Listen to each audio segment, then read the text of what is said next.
And thanks for the opportunity to provide some comment and questions. My name is Aimee Gardner. I'm a resident of Kingston. I'm the director of O Positive Operations, the festival. I also happen to be on the DRI Local Planning Committee, where we learned about the project, especially the walkway and its relevance to the city. When I joined the DRI committee, it seemed like that project had already been chosen, though many of us had questions about exactly how and why, and we didn't have a lot of light shed on what that process was. We did have a lot of questions about it. I'm not sure our questions were fully absorbed, however, and I'm hearing through others' comments that similar questions are arising, so I wanted to agree with many of them and point some out.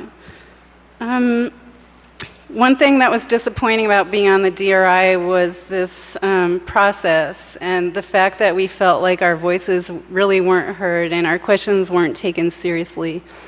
And here I am today echoing that. I just felt like having a few days to absorb the content of all those reports was really not enough, and I just really appreciate more time for the community at large to read that and to ask meaningful questions.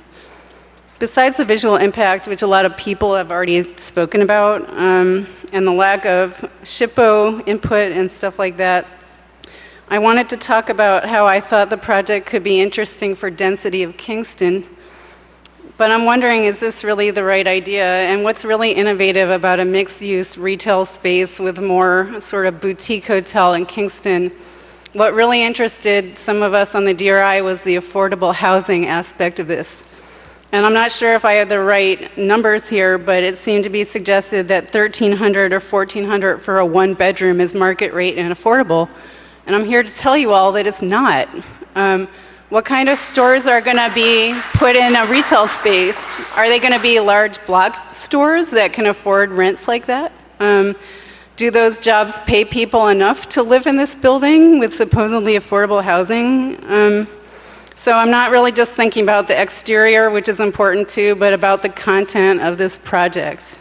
What is innovative about this idea? I could get behind it if I heard something that was truly innovative and took the input of the community and really optimized that, but I'm not hearing that right now. So I would just like more time and more information, and I'd like for us to be taken seriously and not have this process just march forward without constructive feedback from the community. It just feels like it's not very democratic, and it would be a real shame to have more of the same in Kingston. Kingston's a very special place. Thank you.